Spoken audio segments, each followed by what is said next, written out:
Hello everybody, welcome back to my channel. I'm KandyCorpse, but you can call me Kay. And today I was going to do a couple of different kind of like scary true stories, like not necessarily true crime, but like kind of true crime-esque, like let's not meet type stories. And then I found a very interesting story titled Crazy Beauty Queen Stalker. It's from 3 years ago, and I actually found it through the update. So without further ado, let's get into it.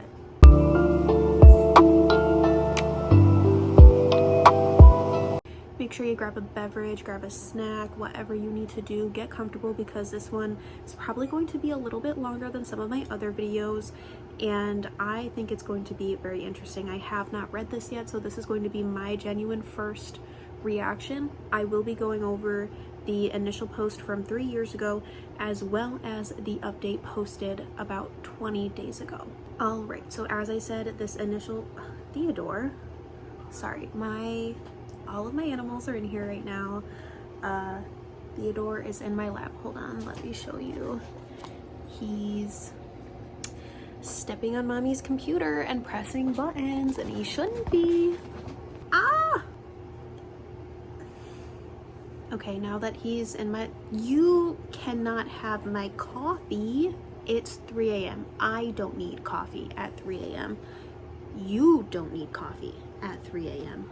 You need to weigh down. So, as I was saying before I got interrupted by my son, this post was originally created 3 years ago.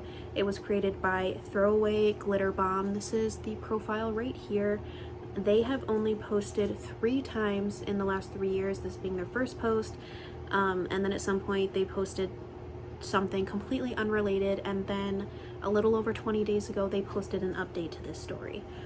So as I said, this one's going to be a little bit longer. I'm just going to jump right into it. This is also tagged as NSFW, so trigger warning for any potential triggering or harmful topics that may come up. This is a long story. It's been over 5 years in the making. I've actually posted this story before, but there are some really good internet sleuths out here on Reddit, and they were able to figure out ex-beauty queen's identity, and mine too. I don't really care if I give up my identity, but I didn't want it to be on my actual account, so I deleted it a while back.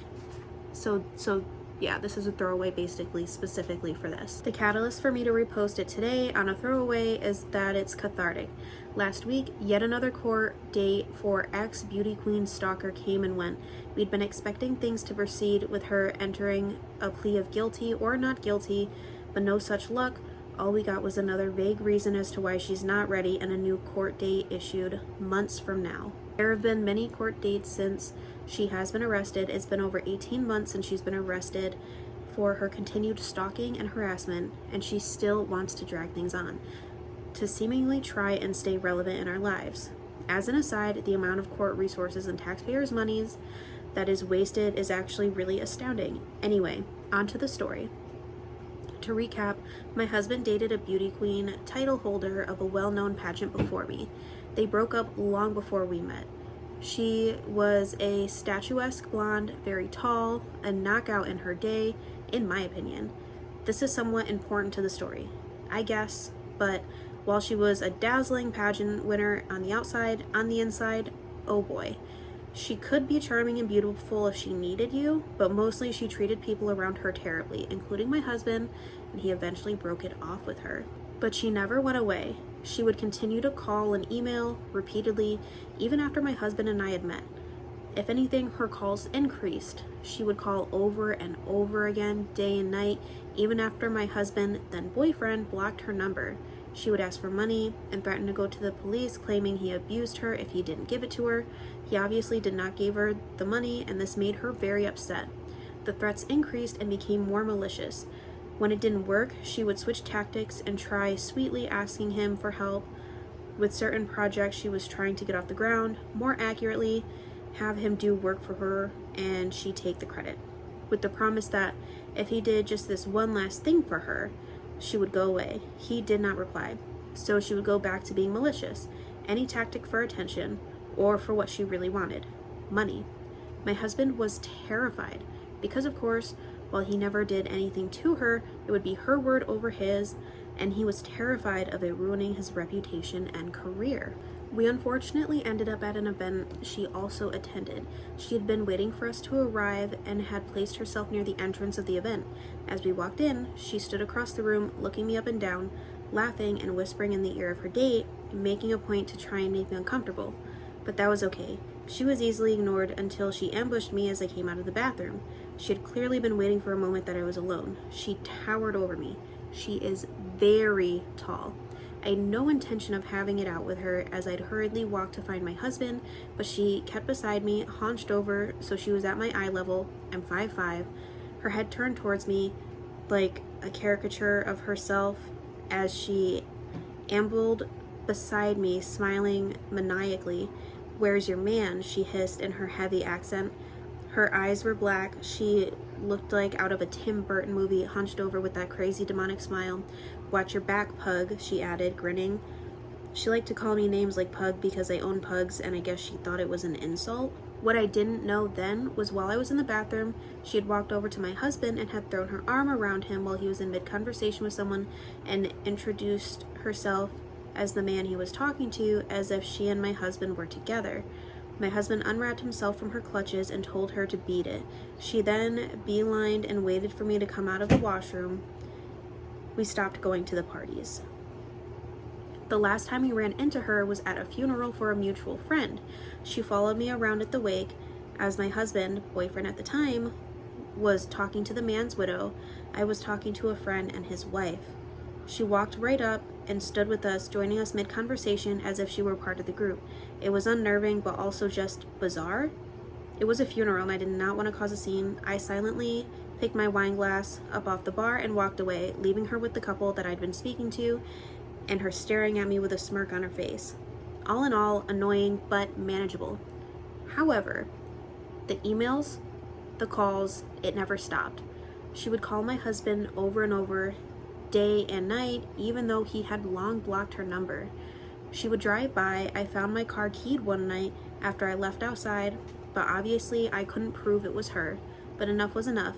My husband had a lawyer send a cease and desist. After the first, she called him from a private number. He answered it, and she said, "Hi, it's me," in a sing-song-like voice, like they were the best of friends, and he hadn't just sent her a lawyer's letter ordering her to stay away from him and his family.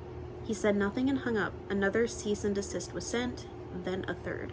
It is not incredible, but I can't think of another word at the moment to use. The way that some people can be so unhinged to go as far as to harass an ex while they have another partner for years. Like, that's genuinely insane. Why would somebody, like, especially if you're not over them, why would you get into another relationship? But also, at this point, this person is clearly unhinged and mentally there is something going on, and I would hope that they have someone in their lives trying to help them, or seeing what the issue is and seeing that this person is still having an unhealthy obsession over an ex. Either she's really good, like it said, she can be very manipulative, so my thinking is she's either really good at hiding it to friends and family, even though she's trying to convince people that they're still together, or the people in her life are ignoring or maybe condoning this behavior, both of which are unacceptable in my opinion. Nothing would make her go away. She did not actually think my husband was capable of not wanting to be with her because, you know, her beauty. Eventually though, she got pissed that he was not giving in. So she decided to take this rage to the internet. I knew that she was absolutely checking out my social media, but I didn't really use it much, so I didn't care. However, she created a fake Twitter account and tweeted her husband's name, in quotes, it's literally just says husband's name, is a fraud, and tagged his colleagues, friends, investors, family members, every single person she could think of to try and ruin his reputation and career. On New Year's Eve, she posted on my Instagram account at exactly 12:01 a.m. Happy New Year's, Scrud, social media settings were all put to private. We went to the police, armed with the emails threatening to give her money or she would go to the police. She was charged with 2 counts of harassment and a restraining order was put in place. To our shock, the next day after her arrest, our phones were buzzing. The story had made front page news Clearly, it was a slow news day. Her day in court came right before COVID. We arrived to the courthouse and sat down. She walked in. We were shocked by her appearance. Actually, shocked is an understatement. She was unrecognizable from her former self. Gone was the statuesque, dazzling blonde. She had apparently shaved her head and was wearing a short, ratty brown wig. She had gained about 80 pounds, give or take, and was now sort of hunched. With her height and new girth, she looked like a linebacker. To add to the new look, she wore a bulky brown men's overcoat and a scarf tied over her wig like a babushka. My immediate thought was, her outside now matches her inside. But it was her eyes that I noticed the most. And about a year earlier, we had shown a photo of her to our kids so that if she ever approached them, they would know to run. At the time, my son, who was young, commented that she had mean eyes. From the mouth of the babes. You know it's bad when even a child can notice those things. Maybe it was that she had changed so much physically overall, but her dark eyes had narrowed into a deep black slits. As she scanned the courtroom and she saw us in court, she would turn around every so often just to look back at us and glare. She would even then whisper in her lawyer's ear and laugh as if she were having a grand time. She had a pair of big, round, cheap sunglasses that she would put on and take off immediately. Nope. Intermittently. Why? Couldn't tell you why I said that or why I said it so confidently either. When she addressed the judge, she put them on and he asked her to remove them. We thought she was putting on a brave face and treating it all like a joke, but we were about to find out that getting arrested wouldn't slow her down. The restraining order didn't seem to faze her at all. If anything, it just angered her more. From then on, every day, night and day, she would make posts for multiple fake social media accounts, posting photos of myself, of my husband. She would put up my husband's photo with the caption pedophile or other terrible names that would include racist and transphobic comments and captions. To give you a slight idea, she posted altered pictures of my husband photoshopped to look like he was wearing heavy makeup and referred to him as a pre-op transgender. She also posted altered and unflattering photos of myself. She called me old, ugly. These are all the G-rated ones. Listen, I'm no beauty queen myself. The name calling, while obsessive and gross, wasn't what bothered me the most. Although I'm not gonna lie, seeing hundreds of photos of myself on her fake Twitter account calling me ugly and obsessively pointing out every single perceived flaw did succeed in getting me down at times. Why did I keep looking? Because it was like getting a glimpse into her unraveling / unrevealed mind, just in case it was a clue of what she was capable of or thinking of doing next. Because it wasn't her insulting posts that fazed me. What bothered me were the sinister captions. Keep an eye on your kids because I will be watching you. Or why don't you plant some flowers in your front yard? Or be good to your kids because you never know what can happen. How was your Uber Eats order? She would post pictures of me with an arrow directed at my head, which I perceived to be a gun to my head. She posted pictures of my husband's workplace, which she was not allowed to be within 2 blocks of, in accordance with the restraining order, but the police said this could just be a picture she took from the internet. She posted Agatha Christie quotes like, every killer is usually someone you know well, or your end is near. Her Twitter profile banner picture was taken from a movie poster and said stalker, like she was in on a joke. We called the police again, but they said there wasn't anything that they could do since she didn't explicitly tag us. I took screenshots of everything. Many of her posts were nonsensical, but most were photos posted of us on this fake account, all altered with derogatory or ominous captions, but we couldn't get her to shut down. That's the scary side of the internet. That is something that nobody wants to ever experience or have to go through.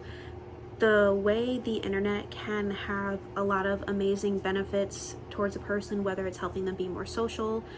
For example, during COVID, a worldwide pandemic, people couldn't go outside and couldn't see their friends, but the internet and social media allowed people to connect in a way that they maybe couldn't before, or were able to make new friends, things like that. But it can also be really scary, and you can run into situations like this where the law can only do so much, and the rest you just kind of have to accept and ignore to the best of your ability. And when it affects your personal life, you just have to do your best to try to get past that and try to just get other people to ignore it as well, because sometimes people are unhinged like this, and it really is scary when things like this happen.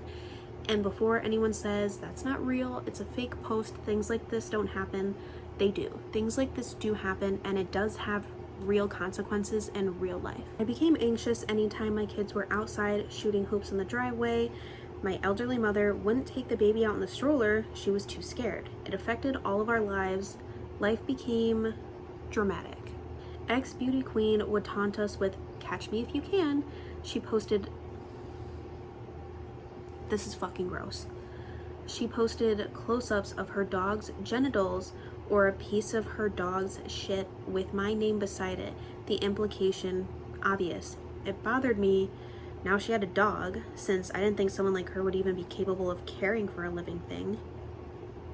Then the calls started back up, this time to our home line. Yes, we still have a home phone. Bitch, and then a hang up. Karma will get you. And then weird chant-like calls, as if she were reciting a spell. Sure enough, she posted photos of a pentagram and candles as some sort of altar, and the caption, "Ring, ring." Finally, the police asked us to come in and give video statements. We gave them a drive containing thousands of screenshots of posts she'd made.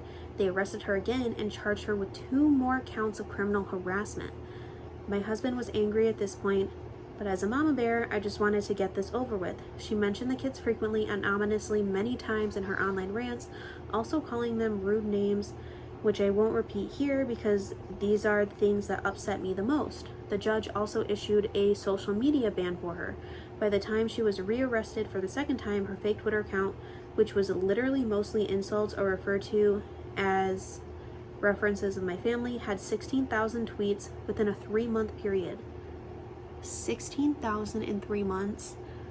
That, I'm gonna do the math real quick because that's actually crazy. Hold on. That is 5,333 roughly. 5,333 posts a month. So if we divide, let's just say average 30, that's 178 posts a day. A day. 178 posts a day about OP and her family, all because she was still obsessed with her ex from over 5 years ago who had left her, and she could not accept that. And the police still have not been able to get her to stop. This is why OP is afraid. If anybody thinks, oh, you can just ignore it. 178 posts a day. Think about it. Some people aren't on social media like that, so they don't understand. But when it gets to a point where she is still able to get pictures of you, she's able to get pictures of your children, she's threatening your children, this is something that needs to be taken very seriously. And that's really scary. That is obsessive, that's scary. It very obviously is escalating, and within 3 months, it's just insane. This is clearly escalating to a point where somebody is going to get hurt if something is not done to prevent the physical harm that is to come. She has no followers, so they were just to herself. The porn sites I had been continuously tagged in also stopped. Things quieted down tremendously, but I still get follower requests that I believe are her. But at this point, we were all on edge. I kid you not, I felt weird walking into my kitchen at night just to make a sandwich, feeling creeped out that she was outside watching. I put nothing past her, as nothing is more dangerous than a desperate woman who has nothing to lose, which, by the way, was one of the quotes she had posted. I don't know what is wrong with her. I believe, from what I researched, she is a malignant narcissist. Perhaps some other mental illness issues at play here, but hello? From what I researched, she's a malignant narcissist. Perhaps some other mental issues at play here, but I can say she was a terrible person long before she decided to try and make our lives miserable. Crazy beauty queen turned stalker. I would love nothing more than to never meet again. But if going to court helps you stay away from us forever, then bring it. As an aside, I wanted to mention that we heard from a reliable source that after my husband broke up with her, she allegedly became known to the police for other reasons. While my husband dodged a bullet regarding her threats to go to the police saying he abused her. Apparently other men have not been so lucky. Since I can't post pictures, I'll leave you with one of her posts. One that may not make much sense, but to us, it was a statement to let us know she enjoys this drawn-out court process. Many of her posts are in her native language, so this is translated. Violent women and the cruelest never answer questions. They like to continue the misunderstanding indefinitely. So I seek to contact people only in order to torment them. My cruelty is my last attachment to the world and my last chick? C-H-I-K, I don't know what that means. There is an edit saying that there's typos, but the post is archived, so there's nothing that can be done about the post further. But that is it for the original post. I do believe OP did answer to some comments. So this commenter said, so I'm nosy and wanted to see who she was, so I googled ex beauty queen stalker, and literally 4 different women have come up so far from pageants. What the hell is wrong with people? That must have been absolute hell. Hopefully your family finds peace and that psycho goes to jail for what she's done to you and your family. Stay safe, OP. And OP comments, I doubt she'll go to jail, but we're hoping for some sort of punishment. She just doesn't seem to think the law applies to her. Our fear is that if the restraining order is lifted one day, she'll go right back to bothering us. It's taken a lot of time and effort to get her to stay away from us. This commenter says, sorry, I'm like trying to hold him. He's being extra clingy right now. This sounds like the kind of person you just do not want to get involved with. Really a captivating story and a major reminder to be careful with who you let into your life, however briefly you allow it. Hopefully she's done bothering you guys. You don't need to deal with that anymore. Good luck and be safe. OP replied, thank you. I wish you could see.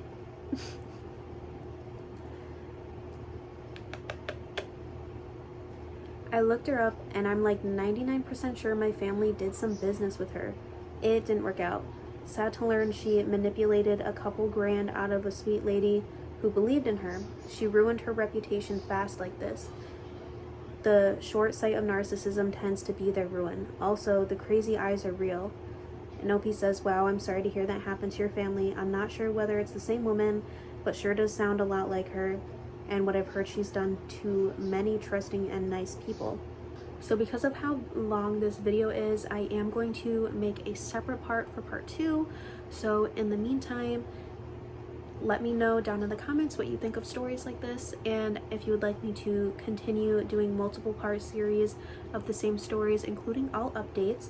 Also, make sure you check out the playlist that this is attached to for more true, real-life scary stories if you like true crime, and if you like the paranormal, I do have a paranormal playlist as well.